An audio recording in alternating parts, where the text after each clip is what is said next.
What's going on, guys? So today we're talking about an episode of Market Watch. That's right. For those who have no idea what a Market Watch is, first off, House of Champs does a phenomenal Market Watch. If you're not going to watch this, definitely go check that out. He's actually who inspired me how to do. I format my Market Watches the way he formats his Market Watches, essentially. I usually like to start this with like anti-meta or at the very least non-meta, and then move into the meta. Not too many anti-meta, I would say, but the first card is BES Crystal Core. Now, you can currently get this card for 33 cents, and if you're me, you're doing that super rare version, 33 cents from Cybernetic Revolution. But the Dark Revolution Volume 4 is currently sitting at 680 and a market price normal of 164. So BES just got some support in Maximum Crysis. This card shot up, and it's no surprise. This is one of the better BES cards. It's a level 5 card. I'm not 100% sure as to how the entire BES archetype works. Like, I have a general idea what they're trying to do, but the new support definitely helped it out a lot. So that's probably why this card's up. Another card that's up, you can get the rare of it from the Premium Gold Return of the Bling. So the gold rare version of it for 50 cents. Super duper cheap.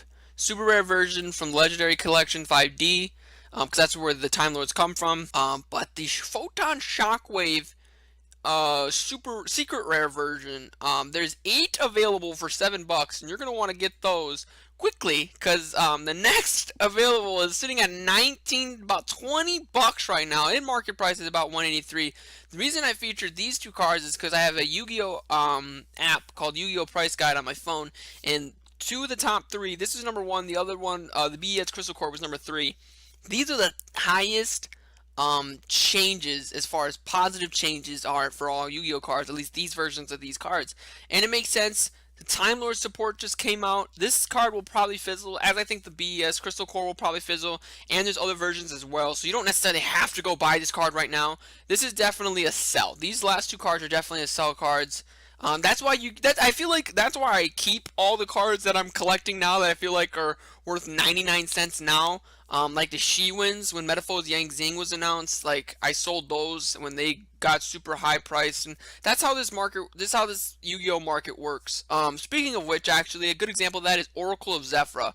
There's a YCS that's coming up very, very soon. And the reason why I'm saying watch out for this card and maybe even try to buy it now is because this deck could be a very potential sleeper deck to win YCS Pittsburgh. I would not be surprised if this deck beat True Dracos. Just, you heard it here first, or Zephyrs might win YCS Pittsburgh. Up next, this is kind of like the sad part of Market Watch when you talk about these cards.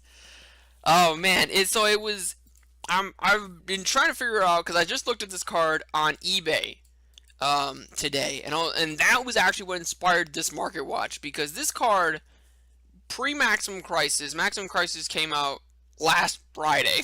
This card pre-Maximum Crysis was $70, and this card, along with this card, totally awesome. I traded this card straight up for a Cypher Lord Omega. At the time, Omega was sitting at about $50. Toad was sitting at about $50. I was like, perfect time to trade. So I traded away a Totally Awesome for Cypher and Lord Omega, and they were both sitting at 50. Cypher Lord Omega, he's sitting at about $45. So that was actually a pretty good trade for me. Not for the person that I traded with, though, because this card sitting at a normal of 35, and it's now at a low of about 31. There's 2 reasons why these cards are cheap: Dimensional Barrier and Totally Awesome. The first one being they're getting reprinted in the Megatins. In Megatin versions, they are a lot cheaper. Now, Solemn Strike, both versions of Solemn Strike, which has been printed once as a secret in Breakers of Shadow and another time as a secret rare in the Megatin, it's a $30 card. So it's definitely possible that these cards will flatline at the prices they're at now, even with the reprints in the Megatins. But it's also possible that they're commons in Megatins, and people will be able to get hands on them galore. But it's definitely possible that these cards will continue to decrease in price, not only because of the reprints, but also because of this. Now, if you're thinking of taking Paleozoics to YCS Pittsburgh, let me take 2 minutes out of your day to convince you why you're wrong.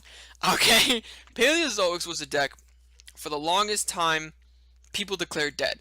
Since Invasion Vengeance. Invasion Vengeance, this set came out, I don't know if TCG Player will tell us, I don't think it will.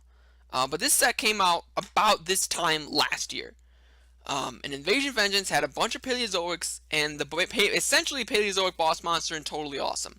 So you ran the Frog Engine, and you ran a bunch of really good trap cards, and you just won because of that. And then ABCs were really popular at the time, and ABCs were supposed to be better, and they weren't better than Paleozoics. Metaphors was really popular at the time. Metaphors was supposed to be better, and it just wasn't. And then Zoo came out, and Zoo was supposed to be tier 0 confirmed, and then right before Zoo got hit on the ban list, Paleozoics won 2 YCSs. So no deck, so many decks were like, oh, this deck's better than Paleo now, this deck's better than Paleo now, and no decks were really like that until now. The best deck of the format right now is True Dracos. The deck is super strong, and it counters Paleozoics so hard. And here's why. The first reason is Paleozoics never really ever got over big monsters very well. And it's never been a thing that Paleozoics has been good at. The way Paleozoics get over big monsters is their Shrink Trap card, which they don't usually run, but usually it's their Dynamiscus and their Book of Moon trap cards. Those 2 trap cards that they had, the one that is essentially a Karma Cut and the other is essentially a Book of Moon. And if a Masterpiece is sitting on the field unaffected by trap cards, there's no way that this deck can out him unless they hard draw into their Regeki or maybe their Book of Moon. But if he's unaffected by monsters and spell cards, then the only way this deck outs him is Sky Cavalry. Sky Cavalry is not really that great against this card either because it's going to return it to the hand and you're going to just have to see him again anyway. So that's one reason. Another reason, every single one of the True Dracos, as if Masterpiece wasn't enough, but every single one of the True Dracos can respond to the activation of trap cards. So they summon out the Water True Draco, the Dynamist looking True Draco.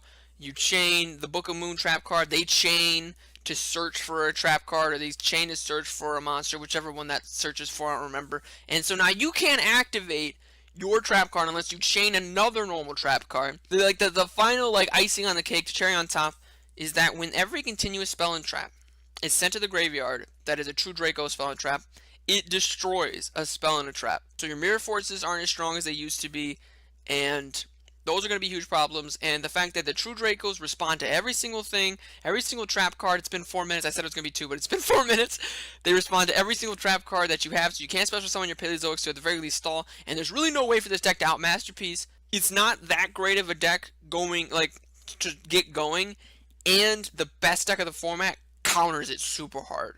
And it's everywhere, no matter how expensive the cards are in the deck. Cards that are in that deck and cards that are in the True King deck is Card of Demise. Whenever high rarity cards come in off packs, like the Millennium pack, they're always really expensive. So this is what Card of Demise is sitting at. And then next, we got Ash Blossom. Now, $82 may seem like a lot, but this card was sitting at like $99 at sneak peek price. And I think a lot of people thought that that was going to go down. And another card that's sitting at that's significantly higher than that actually is Dragonic Diagram. This should be the low.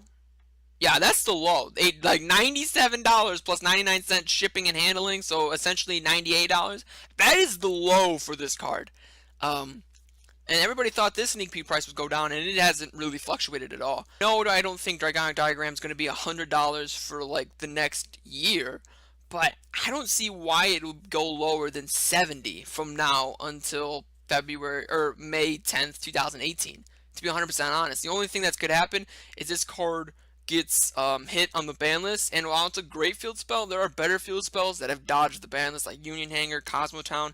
When those decks were super duper strong, super duper popular, those field spells dodged the ban list, so I don't see why Dragonic Diagram would get hit. I could see Masterpiece getting hit, and some of the other, like Baby Ceratosaurus, something like that, but I don't think that's going to completely destroy Dragonic Diagram. Dragonic Diagram sitting at $100. If you are running those decks 100% to be meta and like you're trying to win and be the best duelist ever in real life, buy those cards. Any other circumstance, you're playing casually, you're just playing at your locals, you don't really care about winning, you're just trying to get your ticket to nationals, you just want to go to trade, just sell that card right now, or try to trade for it for like so many, like there's so many decks on eBay that are less than $100. But this is the final card. What I find interesting about this card is I'm seeing it splashed, like just randomly thrown into decks, like Zodiacs, just run Masterpiece. And he's a very good generic monster. Level 8, 2950, unaffected by the effects of cards of the same type that was used to tribute summon him. And you can banish a continuous spell and trap card from the graveyard, target one of the cards until the field and destroy it. What I think is best about this card, in my opinion, is it can turn off Imperial Order. Imperial Order is a card that's probably going to go on the ban list soon, but it is a lot worse than it used to be. Because you used to either pay or destroy it, kind of like Messenger of Peace is currently. But you can't either pay or destroy it. You either pay or you have less than 700 life points. Like, that's it. But this card can get rid of that and then be affected by trap cards. So he's super strong, and there's no reason to not throw him in your deck. He's sitting at $30. I don't see why this card would go down in price either, but I don't really think $30 is that bad. You could buy 3 Masterpiece, which can be thrown into essentially any deck, or you could buy 1 Dragonic Diagram. You take my money when I'm in need. Yes, it's a trifling friend indeed. Oh, she's a gold digger way over town that digs on me.